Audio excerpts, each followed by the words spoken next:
Folks, welcome into sportsbookreview.com. It is a football Thursday. It's time to get into it as we have live action tonight. Welcome into the NFL show right here on sportsbookreview.com. I'm Donnie RightSide Kyle Purviance. We are your NFL authority, and we're ready to get after it today. I'm excited. Week 2 of the preseason, Kyle. More starters on the field. Means that we won't be taking a nap in the second half of these football games. Some interesting line moves. We got an entire packed NFL show to get you guys ready out there for NFL Week 2 preseason. Kyle, how are we feeling about this weekend and the matchups? Well, I'm excited. The weekend's coming up, of course. And, you know, it's interesting. We're sort of talking off air. Before, in the past, you had 4 preseason games. You knew exactly, week 1, no one's going to play. Week 2, some. Week 3, all the starters are going to play about a half, maybe a quarter. And then week 4, nobody. Now this is essentially would be the equivalent of the week 3 preseason game in years past, but it still seems like a lot of teams aren't going to play their guys. I'm even hearing some, Sirianni like the joint practices a lot. So if the starters do play, maybe they don't play as much. Of course, we know with the Patriots, it's sort of a quarterback competition.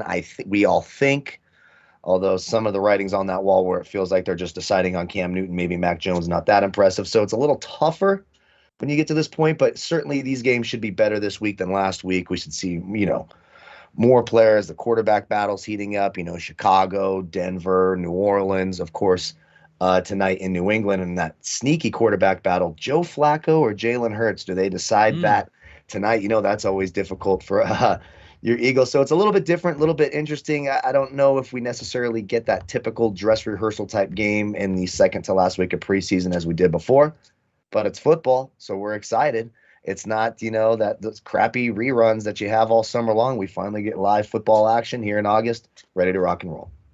Yeah, it should be interesting because I think most teams will treat this game too as if it was the Super Bowl of the preseason and not very many players to play in week 3. But each team's going to do something different because it is a new preseason schedule. Heck, last year, Kyle, we didn't even have a preseason slate, so at least it's nice talking football. But I have to say, everybody has their favorite NFL team, right? So you watch it preseason, you can get your own enjoyment out where the rookies are. It doesn't really matter how bland the play is. You just want to see your own team out on the field. I enjoyed last week's game with the Philadelphia Eagles and the Pittsburgh Steelers, being an Eagles fan. But I got to say, I was on the air doing games on Friday night. I could have cared less about those two boring preseason games. The same thing over the weekend. You want to check in and see the highlights, but as a fan of a team, you can watch your team, as I said, but outside of that, boy, unless you're gambling and putting some cash down on it, it's really tough to watch out. A couple people in the chat box saying, 14 unders, 3 overs. That is exactly what you usually get in the preseason with vanilla schemes and a lot of backup players playing. So we'll see what happens today in the game. So why don't we get started to a Thursday night football here? And by the way, guys, the schedule for our NFL show here, we're going to have our key show as usual on Thursday like we are today.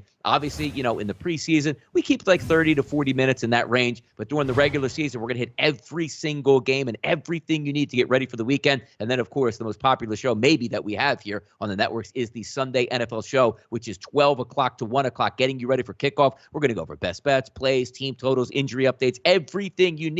And also throughout the regular season, you know what it is? The Pick 6 contest. Who's going to be with us this year again? Kelsey Kramer will be joining us on Thursdays to talk over best bets for those Pick 6 contests, the winners, and also $50,000 up for grabs, including $1,600 per week given out. That is a massive contest. Make sure you guys are involved. And as I'm talking about it, you see it coming up here on the bottom of the screen as well. A lot of information to check out here. If you need any extra help in the football season, right below where we're talking here, there is a link, sbrpicks.com/NFL, for everything you need. Now, let's talk Philadelphia Eagles, New England Patriots. And as always, we like to set the table to see what happens in this one, right?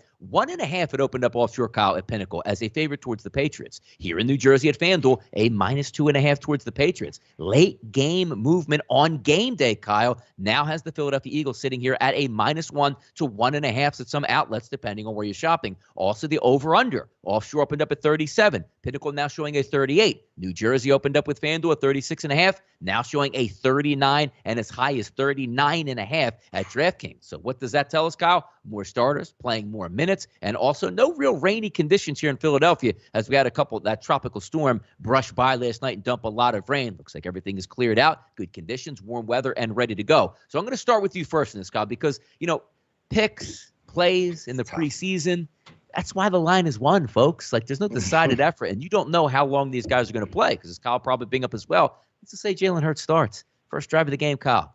6 of 7, 82 yards on 82 yards total, a touchdown. Hey, guys, you look good. Why don't you come out here and don't get injured for the rest of the game? That's always a tough part. But just looking at it, if you're reading line movement, I guess the Eagles are the play at this point. But to me, I don't have a clear-cut, concise pass forward on what we can expect here tonight.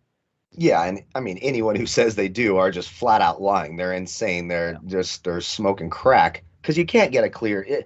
Again, it's a bunch of players that most people won't even have heard of by the third quarter comes along. You have no idea who's doing what. You have nothing but vanilla schemes. These guys aren't going to go out there and show you what their scripted 15 plays are going to be week 1 of the NFL season. And they're certainly on the defensive side of the ball. Their defensive coordinator, Gannon, I want to say, I'm forgetting his name off the top of my head.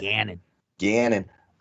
He's already said, look, I want to see effort. We're not going to put any of our schemes out. And one of the things that the Eagles are good at is putting pressure on the quarterback with those different schemes up front. It's the strength of their defense. You're not going to necessarily see that tonight. But I think that line movement's a lot of the articles have talked about, the Eagles have looked a little bit better this week, kind of some ugly days of practice, making fun of Cam Newton, calling him the check down king, which it's funny to me that he gets mad. What the hell else do you do, Cam Newton? Exactly. But you can't call him the check down king because don't you have to be good at check downs? He's the incomplete check down king. He's the guy that goes to hit a 4-yard route and the ball bounces, 3 fucking yards behind him. Like, give me your break. He's not the king of anything. He's the king of the 2-yard quarterback dive in the goal line. That is what Cam Newton is the king of. So it's tough for me to lean the over on this. Now, one thing that does scare me for the over is the Eagles will eventually have Nick Mullins in this game. And Nick Mullins is always, he's 2.5 seconds away from a pick 6 on every attempt. That's just the bottom line. So I lean the under because I don't like necessarily any of the offenses, whether it's Hurts and Flacco on the Eagles side or Cam and Mac Jones. Look, if Mac Jones isn't beating out Cam Newton in training camp to be the starting quarterback, you can't feel that great about him playing great tonight because Cam Newton's, we all know it. It's no secret that Cam Newton is as incompetent in the pocket as a throwing quarterback in the NFL as you're going to find. So I'm not expecting great quarterback play. I do think the defenses will be solid. The thing that would concern, I do lean the under. Unders have been pretty dominant here in the preseason. I'll lean the under here. I suppose you're getting two. How would you rate it? Cam and Mac Jones versus Flacco and Hurts. I think it's good. Yeah, it's close, think it's good, though, right? Kyle. It's close. Yeah. So, I would lean the under in this game. I'm not putting any money on this one. It was a little bit tough for me. I'm just not exactly sure where the points are going to come from. The thing that would concern me is when it does get sloppy, are those interceptions by Nick Mullins pick 6s? Do we get some fumbles, some mishandled snaps, etc., which could result in some points? We saw it last week. I got lucky to get the under in that Washington-New England game. Yeah, it was well under, and then it got kind of ugly there late in the game, and they got close to pushing that over. It's preseason, so if you're going to bet it, do it with a grain of salt. Don't throw the whole mortgage at it. Do it just to add a little bit of excitement to the game. And, maybe some like turnover props or no, they won't score on this drive when Nick Mullins comes in, that sort of thing, live betting it if they offer it. But yeah, for me, it's a slight lean to the under. Too tough to pick a side.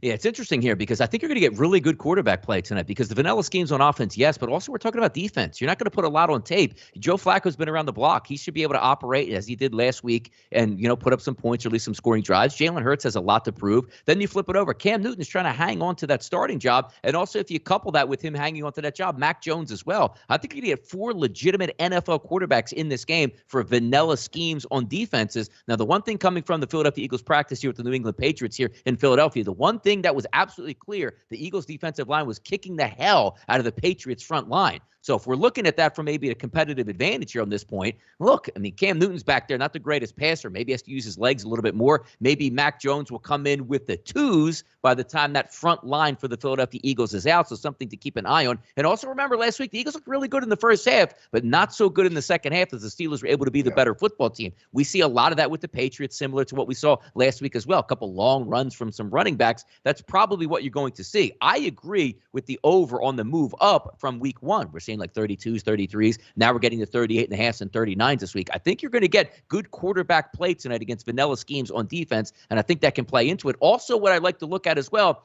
You're not in a quarterback battle, so to speak, in Philadelphia, Kyle. And what I mean by that is Jalen Hurts is the starting quarterback. He'll be the starter week 1, but he still has a lot to prove. So he knows, being in front of the Philadelphia fans, new coaching staff, he has to perform tonight. But the same thing with Joe Flacco, who's a capable NFL quarterback. That's never a bad thing to happen. You're right. Nick Mullins comes in. He can spin it, but as you know, Jason Avant said on a podcast this week, former Philadelphia Eagles wide receiver, he spins it to the wrong team quite a bit, which can be boom or bust at that point. But then looking on the opposite side with the New England Patriots, Cam Newton wants to win that job. I think he's going to play well. Mac Jones wants to win the job. He's going to play well. And also when you keep a look at some of these quarterbacks, Mac Jones is going to get a better look, I suppose, than Cam Newton, specifically with play-wise. He needs the snaps. Cam Newton doesn't need the snaps tonight. He's been around the league for a decade, MVP candidate. Not to say he's the same player he was in Carolina in 2015, because clearly he's not. But I do think you're going to get some good schemes tonight and some calls. I expect there to be some points. Now, who's going to win the game? I saw somebody in the chat box say maybe the Eagles first half. I do think the Eagles will put up a pretty good fight in the first half. Then as the second half goes on, maybe the Patriot way kicks in. But I'm looking forward to this night. I think we get a pretty good ball game tonight with two decently efficient offenses. And again, we're only talking about 38 points in this one. I think they can get there, Kyle. So your final touches on this game. Who do you think is going to be, the better side of it, the game? Because, again, it's a 1-point line. Hey, big movement here. Yeah, 2-1, the opposite side. Congratulations on that. But it will be interesting. How you feeling about this game before we wrap up this one? It's tough. So I don't think either team cares about winning. I mean, the Patriots notoriously do not care about the preseason. If you go back to their undefeated year, they famously went 0-4 in the preseason, just looked god-awful. And, you go to those Detroit Lions teams that went winless. They won all 4 of their games in the preseason. So I don't think there's a ton it's not that Mike Tomlin syndrome, right, that we talked about where he wants to win at all costs. It doesn't matter what's happening. I'm not necessarily sure that's that way for either side. We kind of saw that with the Eagles last week. Looked sensational in the first half, looked good. We're dominating that game, and then it was just who gave a damn. And, here's a heavy dose of Nick Mullins as he throws the game away. So I'm not sure either team has a huge appetite for the win. You're more optimistic than I am. I think this will be a little bit tougher to watch. It's hard for me to ever say I think I get good quarterback play out of Cam Newton today. That's just that for me. I don't know. I just don't trust it. So I will lean the under. It'll be interesting to see. I mean, it's a low total. It's a total. If you're going to bet the over, obviously you want to do it in this preseason because we're not getting 39.5s and 38.5s in the regular season. There's almost a 0% chance that happens outside of a horrific weather game. So now's the time to do it. I'd still lean the under until I start seeing these guys look really sharp. Not 2 quarterback rooms I like all that much. Flacco, Mullins, Hurts, one of the worst in the league in my opinion. Newton, Jones, and whatever hell else they want to throw out. Is it still what's his name, the backup from last year that everyone wanted to see? Yeah, Stidham and the boys, all those guys. Yeah, Stidham. Thank you, Jarrett Stidham. Yeah. So I mean, come on, these are 2 badly bad. These are 2 of the bottom 5 quarterback rooms in all of football. So I'm not sure how good the points are. So I'll lean the under. Way too tough. I just don't see either side giving a damn all that much about who wins or loses this game. Yeah, but I know they're bad quarterbacks, but they're all NFL guys. That outside of Mac Jones, he's a first rounder. So that's the way I like to look at it, to say, hey, no matter who comes in the game, they've probably seen some NFL action. And all you want is competent drives. And also what we saw, Kyle, from the previous week, a lot of teams going with, backup kickers, which is ridiculous. Yes. 35-yard field goals were a travesty. Now you might not see that in week 2 or week 3 here, where you might be able to factor in an extra 6 points here. Yeah, no, that's actually a good point. It is a good point. The kickers are a full possession. We talk about this all the time.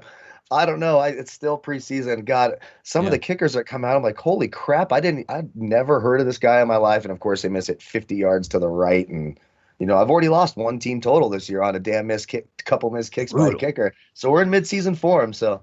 Yeah, watch out for those kickers. I feel a whole lot better holding that under bag when there's a missed extra point than the over one. That's for damn sure. You got it. Some good games here this weekend. Why don't we flip it down and talk to some? Because obviously we have the Thursday night game tonight, national game 7:30. All eyes will be focused on that. But I like the way the NFL is doing the preseason this year, Kyle. Yeah. Game on Thursday. We had 2 of them last week. Got some games on Friday. Full slate on Saturday. We even have the Sunday games here, which is good because you have a 1 o'clock game in the afternoon, which we had last week, but also a Sunday night football game. And then also, how about this? A Monday night football team, Jacksonville and New Orleans, which is great. Hey, week 2, week 3 in football in the preseason, it's okay to watch. The other ones, weeks 1s and 4s in the past were certainly ones to avoid. So it's nice to have football back to try to get a read on where some of these players are coming from. Friday night's games, the one I'm interested in here, Cincinnati and Washington, it's hilarious. Last week, Cincinnati getting 6 points. We thought that was a hilarious joke. They won the game outright against Tampa because Cincinnati is treating the preseason as if it's the Super Bowl for their coaching staff, saying, hey, what do you want from us? We went 3-0 in the preseason, but we went 3-14 in the regular season. But did you see what we did in the preseason? I think that we're going to look at that again. Not to go over that game, but, again, getting 5.5 points in that game for Cincinnati. I'll take them again. But Kansas City and Arizona, the reason I bring this up, going to get a look maybe at some Kyler Murray, but also Andy Reid, old school. Been with the Eagles since 1999 before obviously going over to the Kansas City Chiefs. He liked to play guys. When it was that third preseason game, Donovan McNabb and the boys were getting at least full 2 quarters and sometimes into the third quarter with their starters. So as you take a look at that line, Kyle, Friday night, opens up at FanDuel at 1.5. We're up to 3 now. Basically 3s and 3.5s across the board and a huge jump in the total. 36.5 offshore, Kyle, up to 41 and 41.5 as high here at DraftKings. That should be an interesting game as we take a look to see what takes place. But Kansas City playing their starters, maybe that's when you isolate and say, hey, Kansas City's playing the starters. I'll take them first half, basically to be up by a field goal. Exactly. That's a great look. And Andy Reid can be weird. Sometimes he says things and he doesn't necessarily do it. So we've seen that. It's hard to trust some of those older coaches, but he did say, right, we're going to give him about a half and see how it goes. Now, remember, it's preseason, so all it takes is one funky sack, and Mahomes, maybe he's not hurt, but he limps a little back to the huddle, and that's it. He is out. So, you can plan a pretty picnic, but you can't predict the weather. It's something to keep an eye on. They're not going to send you back out with a slight limp like they would do in the regular season. So it's certainly something to keep an eye on.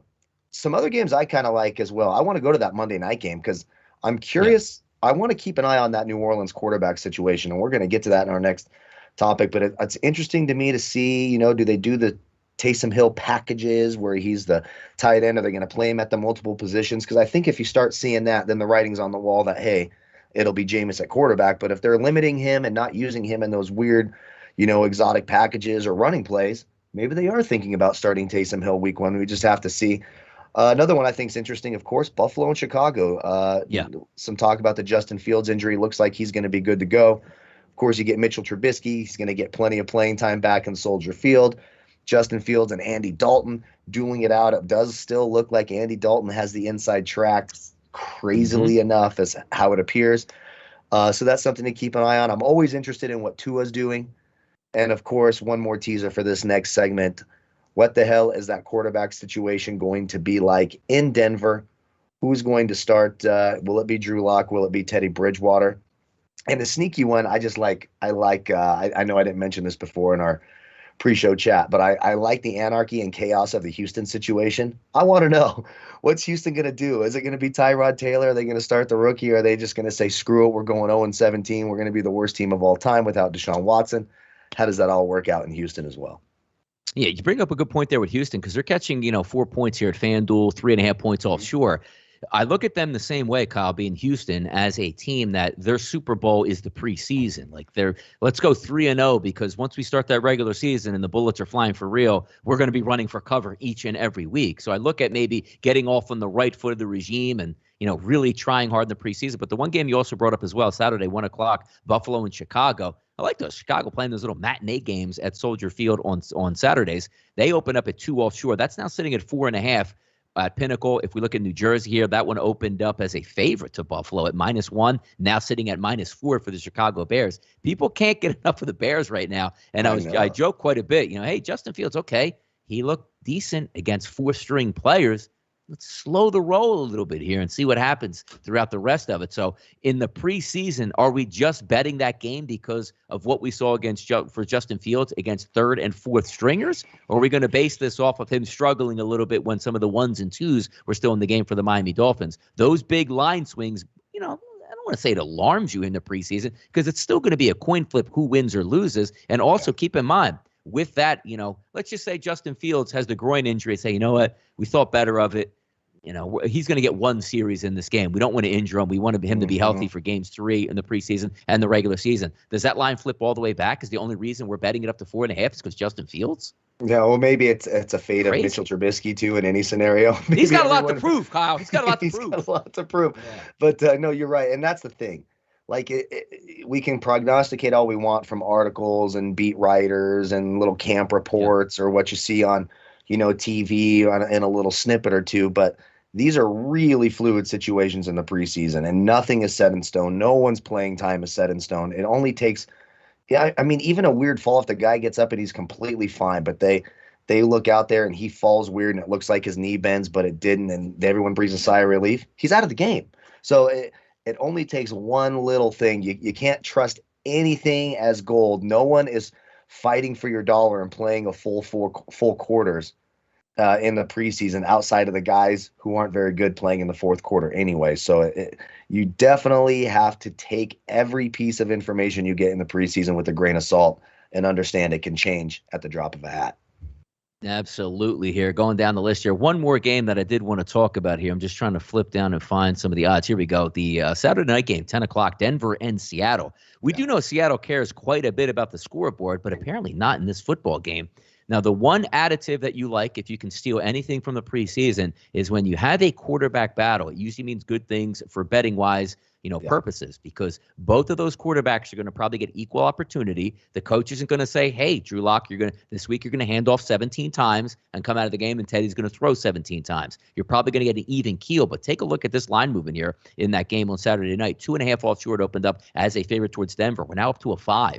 FanDuel opened that one up at 1.5. We're now up to a 5.5 in New Jersey and 37.5. Drew Lock did look good last week. In just a few moments, we're going to start talking about, quarterbacks to start week 1 in some of these battles. But it looks like Drew Lock does have the upper hand. But whenever you still have that battle, it's usually good. Your schemes are still going to be vanilla, but you're actually trying with those quarterbacks to put them in the best possible position, Kyle, to win the game, or should I say win the starting job for the regular season. That's an interesting one between Denver and Seattle late Saturday night. Yeah, I really agree. And Drew Lock, like the reports that Drew Lock is doing well, and we're going to touch on, Vic Fangio. Vic Fangio is a guy that'll punt from the opposing team's 35-yard line, for Christ's sakes. This is not a high IQ, offensive-minded quarterback genius. This is not Kyle Shanahan that we're dealing with here in Denver. This is a much more closer to a Dan Campbell, rah-rah, low IQ football kind of goof type of a head coach, and that's what Vic Fangio is. So, hey, I'll be interesting to watch it. I'm a Teddy Bridgewater guy. I think he's exponentially better than Drew Lock. I've seen plenty of Drew Lock. I don't need to see anything more from Drew Lock. He's the guy that wants to play like Brett Favre, and he's got the cool name and this, this sort of rifle of a cannon, but he just doesn't have the talent. It's like me when I was 12 and I would wear my Michael Jordan jersey to go play basketball because I wanted to be Michael Jordan. But obviously, that's about – Drew Lock is about as good as Brett Favre is in football as I am to Michael Jordan in basketball. Let's put it that way. Drew Lock stinks, but of course he's the favorite. I feel bad for Teddy B, and I feel bad for Broncos fans if it does end up being Drew Lock. But I'll be interesting to watch that game for sure. Yeah, Akbar says, Donnie, going to change your handicap based on home field advantages here? Not necessarily, but that's going to creep into it, because when you're taking a look at teams going on the road, it's a little bit different environment, where last year it was dead silent when you got to operate on the opposing team's field, which is very, very interesting. And, that'll certainly be into it. But looking back at Denver, I do think that Drew Lock will be the starter in that. Yeah. The only way it makes sense for Denver to be a playoff team over the years is if Drew Lock is your quarterback. But also, Kyle, you find out if he's not your quarterback, and that's half the battle, right? Then you go out and make a move for Deshaun Watson, or, move up in the draft next year to find your guy. Teddy Bridgewater is the guy that probably Vic Fangio would want as his quarterback. I don't think Teddy will be steady and get out there, won't make the mistake, a defensive head coach, just keep us in games, what like Tyrod Taylor used to do for the Buffalo Bills. But if you want to actually win something, you need Drew Lock to play well. And that's why we're going to talk about some quarterback odds to start in week 1 as we take a look here at the FanDuel Sportsbook, just hitting those up right now. And let's start right on this equation. Drew Lock was basically a 50-50 proposition to start over Teddy Bridgewater. Coming into this week after playing decent last week, he opened up early, -110, -120 is a favorite. But as the week has gone on, Vic Fangio at his press conference made a comment that said, we're really close to naming our starting quarterback. He only played one preseason game. Drew Lock was the better player in that preseason game. And here we have it, minus 200 to start week 1 on the FanDuel Sportsbook for Drew Lock over Teddy Bridgewater. Yeah, it is what it is. I mean, I agree with it. If you're going anywhere this year, Drew Lock has to play and play well. Teddy Bridgewater, he's not going to play well. Drew Lock's, we've seen it. Thing. What was our name for Drew? It was Jesus Christ Drew Lock. Look, this Jesus Christ Drew Lock. I mean, look, bad decision maker. He's inaccurate. I just don't understand what the fascination is with Drew Lock. I've seen nothing out of him that signifies anything special. I've actually seen Teddy Bridgewater play pretty well. And I've seen in the chat box with his starting wide receivers, he'll be a lot better. I understand Cortland Sutton was out last year. He still had a fantastic group of young, explosive receivers last year, and you couldn't trust the guy to hit a team total of 14. So I don't know. I mean, I guess, yeah, it's the flashier, younger, cooler play, but I certainly think Denver wins far more games with Teddy Bridgewater at quarterback, and I think Teddy Bridgewater would throw for more yards. He'll just be better with the Hamlers and the Patricks and the Suttons and the Noah Fants, and you got the Melvin Gordon, the young running back they just drafted out of North Carolina. Lots of weapons. You can't have just a guy who's so stunted with his NFL IQ, his decision-making, and his accuracy as Drew Lock. For me, it's got to be Teddy Bridgewater, but again, it's Vic Fangio. I don't expect the best decision to come out of him, so here we are. Drew Lock looks like he will be the starter, obviously, after the preseason game last week, and he's the only one to start a game. Now, if they said or Teddy Bridgewater is going to start this game, maybe we could read something into that, but so far it doesn't look like he hasn't gotten to start a preseason game, and he hasn't gotten the headlines. Looks like it's going to be Drew Lock. Yeah, again, it's not to say that's the right decision, but Teddy Bridgewater is not your future at all. You want to find out if Drew Lock is, sure. And if they're both not, you blow them right out. You're going to have a new head football coach anyway, and you can start over again with a plethora of quarterbacks that always come into the draft each year, or maybe you go out and finally make that move, and Deshaun Watson can get peeled out of Houston next year once his legalities are done. New England Patriots, who we talked about already, going up against the Philadelphia Eagles tonight, they're in an interesting situation. And again, I agree with these odds also at the FanDuel Sportsbook to start week 1. Cam Newton is a decided favorite of minus 300 over Mac Jones. Now, the same way I think Drew Lock deserves to start for the Denver Broncos, because I think that's their only outlet to being a good football team or an explosive football team. It's almost the exact opposite here, because I do think Mac Jones should be your starter in New England.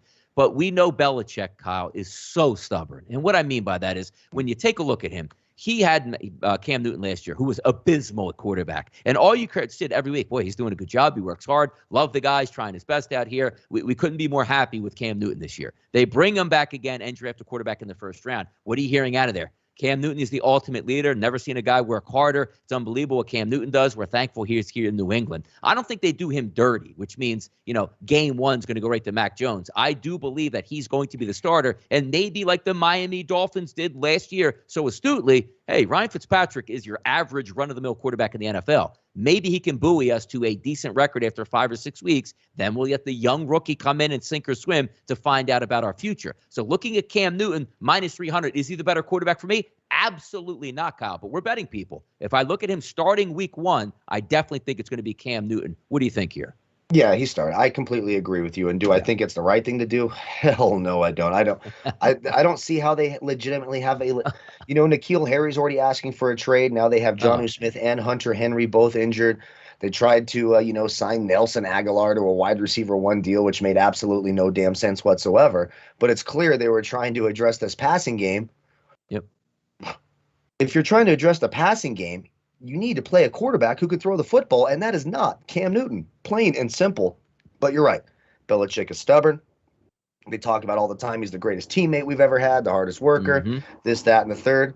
He's starting every time, asking where the Coronas are. We went Pacifico. Very similar, but we went Pacifico. I hate giving out free ads. Hit us up, Pacifico, and start paying us over here at SBR for those free advertisers.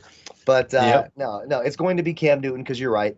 Belichick's stubborn. He doesn't want to come start out the rookie. And I'm not sure that he thinks this team is good enough to win right away, and he might be trying to protect the confidence of his first overall pick. He's got to find someone to replace Brady. They obviously botched the Garoppolo situation. Jarrett Stidham has not worked out. Brady goes and wins a Super Bowl. That's got to stick in the crawl of Belichick. So he's going to want to handle this carefully. So they don't want to throw him to the wolves right away. It's going to be Cam Newton outside of, and I think this is a great point we sort of talked about with some of these long shots. COVID is still a thing, and for some damn reason, these sports leagues want to act like it's still going on, even though all the people all over the world, we know we're over this and it's going to be with us forever. Let's get us a get the NyQuil and the Sudafed for Corona. Let's knock off the nonsense, let people live their lives, but they're still hammering this thing, and they're still making people sit out, and they're still making people quarantine. So while that nonsense is still going on, you always have a chance. I mean, what were the odds that the kid for Denver was going to start that game last year, for Christ's sake, a wide receiver from the practice squad? So there is some legitimacy to some of those backups and long shots just because of the current climate of COVID. But that would be the only way I take Mac Jones, is if you think, hey, Cam Newton has another COVID scare, which he did have last year, if we all remember. No, certainly. And that's certainly something that you can factor into the equation there. But I do think they're priced accurately here with Drew Lock starting and as well as Cam Newton. Let's move on to the third team, which is the most interesting one here again. Jameis Winston, minus 210, Taysom Hill, plus 175. We know how much Sean Payton loves Taysom Hill. But we've talked about this multiple times over multiple weeks, Kevin, on the right to be the starter on that football team. You have one guy that knows his role. Taysom Hill is a sensational, Swiss Army knife that comes in the red zone, can make some plays, a little razzle-dazzle, put him in a tight end, he can catch passes, put him in the slot, put him at running back, put him in quarterback. It works perfectly. Why change that up and just say, hey, Jameis Winston, stand on the sideline while Taysom Hill plays? Because you're not giving a package to Jameis Winston in the game. The package goes to Taysom Hill. When I look at the minus 210, I do think it's right. But again, you have to know what's in the mind of some of these NFL, head coaches. Like Sean Payton, it's clear to me. Jameis Winston, if he plays quarterback and plays well and keeps his turnovers under control, he's a way better quarterback than Taysom Hill is. Keep Taysom Hill in his role here. Am I missing something, Kyle? No, you're not. And first of all, did Kevin get better looking over? All of a sudden, Kevin Walsh got more handsome over the. You called me Kevin earlier. It was funny, and I did. Was wondering if he got better looking because I don't know how you can tell him I said that later. No, he obviously does a great job with Donnie on the other show. So no. That's why I'm asking. Wait, Kevin must have gotten way more handsome overnight. That's the only way you could mistake him. But of course, I kid. I'm just a little jab there just to mess with our friend over there. Yeah, it has to be Jameis, right? And you're absolutely right. The common sense just tells you they paid both of these guys over $10 million a year. You want them both to play, so they couldn't decide who they want to be their quarterback. But like you said, they have a system with Taysom Hill that they were using while Drew Brees. I mean, how many times did they put Taysom Hill at quarterback while Drew Brees was still on the team? Why would you change that up and have this guy who can do all these things and limit him and waste the $12 million you just gave to Jameis Winston and have him standing on the sidelines when maybe Taysom Hill gives you more options in terms of plays you can run if he's your every down quarterback? But who do you trust more out of the pocket? Jameis Winston's arm talent is exponentially greater than Taysom Hill's is. So yeah, it's going to be Jameis Winston, and they're going to continue to use Taysom Hill in that Swiss Army knife type of role. And they may even do it more because it's not like they're taking a Hall of Famer and Drew Brees off the field to use him now. They're taking Jameis Winston on. So you probably see, I mean, it's not going to shock me if this thing ends up being like a 65-35. You have two quarterbacks, but you don't have one type split, especially if Jameis struggles with turnovers. But yeah, it's going to be Jameis Winston. He's the proper type of NFL quarterback you need, and it allows Taysom Hill to help your team in all the other ways that he's been helping him for the last couple of years. Yep, exactly. NFL transaction report here. What's some doings in the NFL over the past week here? Just some updates here. Devonta Smith is expected to play tonight for the Philadelphia Eagles. And also some bad news here out of Jets camp, which isn't it always usually bad news out of Jets camp here? Looks like Carl Lawson suffered an torn Achilles injury in practice. So he will be out for the year after just signing a 3-year, $45 million deal this offseason. So not going well for the Jets at this point in the regular season. But also, let's take a look here at some of these other transactions that came across the board. Tim Tebow, always a big opportunity here. And I know, Kyle, a lot of people out there, told you so. I don't think anybody thought Tim Tebow was going to make this football team. And if you bet Tim Tebow to make the football team and also have over 2.5 touchdowns or whatever it is, I mean, just stop. Like this business, the Michael Jordan meme, stop. This isn't for you at this point right now. Just sit this one out for the season. But as Kyle and I talked about all off season long, it's chess, not checkers when it comes to the NFL. And I don't mean anything by Tim Tebow. It means Shad Khan and Urban Meyer were like, you know what? We were horrible as a football team last year. The dregs. That's why we got the number 1 overall pick, which is Trevor Lawrence. You know what else we're going to do?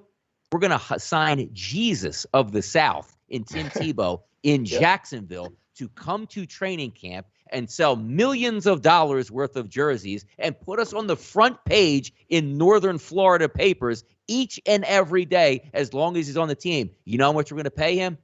Absolutely nothing to do this. It was an absolute grand slam home run move by Jacksonville to be on ESPN for weeks at a time where players are, he's taking away a spot from another player. Are you kidding me? He was never taking any spot from anybody at anywhere. Jacksonville, chess over checkers. They won big time with this Tebow move. Oh, 100%. And it went exactly how we thought it would. I love the people betting the over 2.5 touchdowns. Like, on what planet was Tim Tebow going to score a touchdown as a tight end 10 years removed from him ever doing anything productive in the NFL? It's the most bizarre thing. People were so upset about it, Kyle. Like, how can they do this? Like, what did I miss here?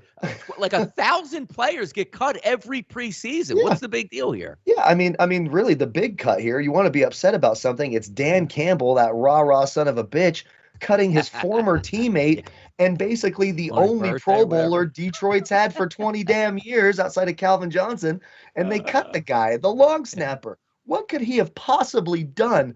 Like, oh, we got this real nice young up-and-coming long snapper. What the hell is going on there? I'm just waiting for Dan Campbell to bring Chris Forrester in, and then it's going to be Scarface all over again in the front office.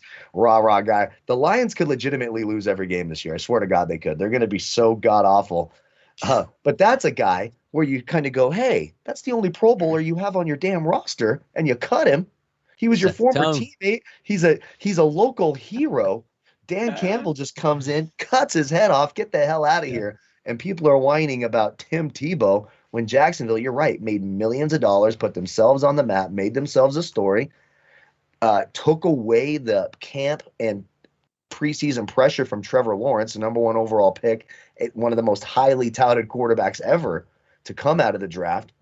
All the attention's on Tebow. And look, they got 3 more days of it because they got to cut him. No one's talking about Trevor Lawrence or how he looks in practice or were there holes in his game in preseason. It's all about Tim Tebow. Absolutely perfectly and geniusly done by the Jacksonville Jaguars.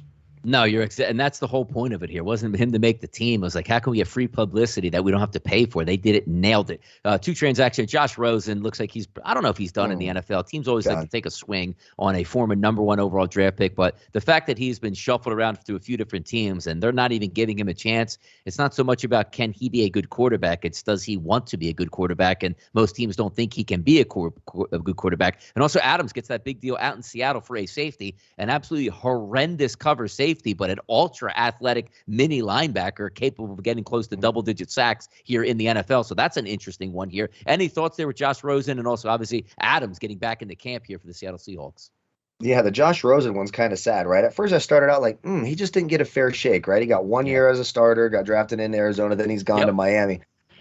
But now it seems like, look, you're brought in, you're playing against backups. If you're looking this bad at practice where, they won't even make you their number 3 quarterback, we're talking about a world where Ben DiNucci is a number 3 quarterback and you can't make it as a 3 quarterback. You're probably not very good. You're done. So I don't know what, 2 or 3 years here, you're going to Josh Rosen auto sales out in Santa Barbara and buying yourself a new Plymouth. I don't know that about GMC Gremlin. What is Josh Rosen good at besides being a mediocre quarterback and a hot tub party guy in college? I'm assuming it's Josh Rosen Chevrolet out in Santa Barbara. No, certainly. The Adams one, the Jamal Adams one is an important one because when he did come back, their defense did improve. You're right. He is bad in coverage. But when he came back, you saw that defense. They were horrific first half of the year and, in that early second half when he was dealing with that shoulder. When he came back, that defense improved quite a bit. So, of course, the Jamal Adams a big signing for the Seahawks. Quarterback updates here in the season. Carson Wentz had that foot surgery. He's been back at practice for the past week, but not doing much, but out there without a boot, without a limp here. So he's probably itching to get back under center and run some plays, but they're doing their best to keep him out at this point right now. But all signs point to a legitimate chance for him to be there week 1. Now, you see what Frank Reich is doing now very smartly, saying, I don't know if he's going to be here next week. I don't know if it's going to be week 1 or week 4, which is covering all his bases just in case there's a setback or his quarterback is not ready to play. Dak Prescott also some interesting news that just came out now. Dak Prescott tells Gil Brandt that he expects to play in the regular season opener 3 weeks from tonight. Now, it's not really the most positive, update that we get from a quarterback. Usually, what do you say, Kyle, right? What do you mean expect to play? I could play right now if I want. If, as they like to say, if there was a game this week, I would be playing. Mm-hmm. That leaves it up in the air saying, well, maybe I'm not so sure about my ankle and also my arm. And, oh, yeah, I think you're going to play a pretty good football team there, Kyle, opening night. Mm-hmm. A team that likes to do what? Blitz the quarterback. You think Dak Prescott's excited about playing Tampa Bay week 1? That's when you don't. This is a rested defense. This is the worst time to play a team with a vicious pass rush. These guys have been told all training camp, essentially for the last 3 months, do not hit the guy throwing the ball. They have a red jersey on. They're flying all over the place. They're not getting to play in any of the preseason games. Defensive players are psychopaths, straight up legitimate psychopaths. If you're a defensive lineman or a linebacker, you have big time violent streaks. You're strong. You're a freak of nature. You're scary. They're coming for him. I think he's looking like, hey, I'm not. He's rewatching that Super Bowl with Mahomes, going, my offensive line looks a lot like that Chiefs one looked in that Super Bowl, and these guys are going to be pissed, hungry, and ready to hit something. Maybe I take a week off and come back week 2 or 3. Not such a bad idea. Carson Wentz, I think that's great for the Colts and great for him. The bad luck he's had, it looks like a quick recovery. Maybe they rest him week 1, but if you're a Colts fan or you're a Colts bettor who bet that over 8.5 earlier, you'd rather have Carson Wentz back week 2 rather than like week 6 or 7, like it looked like it could be. Worst case, looks like he's healing up quick. Good news for the Colts. Yeah, exactly. When you take a look at the Colts now, the fact that, Kyle, they didn't make a transaction to go and get a veteran quarterback tells you all you need to know about what they think is going to happen. Carson Wentz back sooner than later in that spot. AFC, NFC Championship odds. Not that they've moved that much, but I just find it fascinating here. There's a lot of good football teams this year in the NFL, it seems like here. Like, let's just take a look at the top 5 here in the AFC, Kyle, to win the conference. Kansas City Chiefs plus 250, the Buffalo Bills plus 550, the Ravens at plus 650, and the Cleveland Browns at plus 750. That's a really good top 4. Swing it over to the NFC here. Tampa Bay plus 300, the Green Bay Packers plus 550, the 49ers sitting there plus 650. And let me tell you something. The 49ers aren't plus 650 if Trey Lance is their starter opening day. So that should tell you all. There's no odds out here. I know we didn't talk about, starters because I think Jimmy Garoppolo would be, minus 1,000 to start opening day at this point here, followed by the Los Angeles Rams at 7-1. I think, out of the top 4 of each conference, maybe to me I'm a little bit more down on the Ravens than any of the other teams in there with a chance to truly win their conference. But I can see the Browns having a really good year. I can see the Bills having a really good year. Kansas City, same thing. We flip it over. The Bucks, the Packers, the 49ers, if Garoppolo is healthy, the Rams, some really good and intriguing teams that you can get 5, 6, and 7-1 here to win the NFC and the AFC. Yeah, I like it. And I wouldn't go with the favorites because that's too easy and too simple. Tampa Bay, look, everyone loves Tampa Bay in the NFC, and I get it. But look, this team is another year older. It's not like, in my view, they weren't the dominant team in the NFC last year. They barely escaped defeat against Washington and Taylor Heineke in round 1. Missed pass interference call in the next 2 games really helped them get by there. And then, of course, they just dominated the Super Bowl, not taking anything away from them there. But they didn't even win their damn division, for Christ's sake. The Patriots didn't. So I don't know how good I feel locking up my money on that big of a favorite. I don't mean it to be a homer pick, but those 49ers, if they're healthy, and you're right, and Garoppolo's healthy, they're going to be tough to beat. The Rams are going to be very, very good. Green Bay, I think they're a fraud. I don't think they're tough enough to beat some of those other tough defenses in the NFC, the New Orleans, the 49ers, the Rams. All these teams with tough physical defenses are going to make things tough. Tampa Bay, of course. But as we always talk about, probably the easiest division to win in terms of a clear-cut division winner. Obviously, if they're in the East, it'd be easier to win, but they're by far and away the better team. So they've got a really good shot to get that first-round bye, which could propel them. But you're right, yeah. And then you go to the AFC. I know I picked on Cleveland quite a bit last year. Mm-hmm. They get mediocre to solid play out of Baker Mayfield. That's going to be a really, really, really good football team. So some of those 3rd and 4th slots, Buffalo, Cleveland, San Francisco Rams stand out for me on those championship odds. Yeah, looking forward to it, man. You're going to know a lot about these football teams right away into the regular season. So let's get to some final thoughts here as we go away. And the reason why I brought this one conference up, or I should say one division here, Conference AFC division, obviously the AFC North, I love it. I mean, just remove Cincinnati. They're going to be a non-player. Every team in that division is going to beat up on that football team. They're a little bit of a ways off at this point. But when you take a look at the Baltimore Ravens, the Cleveland Browns, and the Pittsburgh Steelers, that's going to be fun. And like 2 years ago, you never would have thought that I would be in the spot where I'm like, man, you know what? I really like what Cleveland is doing from a talent perspective on offense and defense. They're one of the best football teams in the league. They actually have a legitimate head coach that can put them in the right positions. And I don't think I need to doubt Baker Mayfield as much. Like, oh, he's going to go out there and make those stupid mistakes. Is he? Yeah, he's a gunslinger. It's what they do. But he's also going to make some big plays. If that team stays healthy in the AFC North, that's one of those teams I'm going to be looking to bet on a week-to-week basis with team totals, elite wide receivers, elite running backs, elite offensive line. What is there not to like about that football team putting people away? And also a defensive line that's going to get after you. There's a lot of talent on that team here, so maybe a changing of the guard.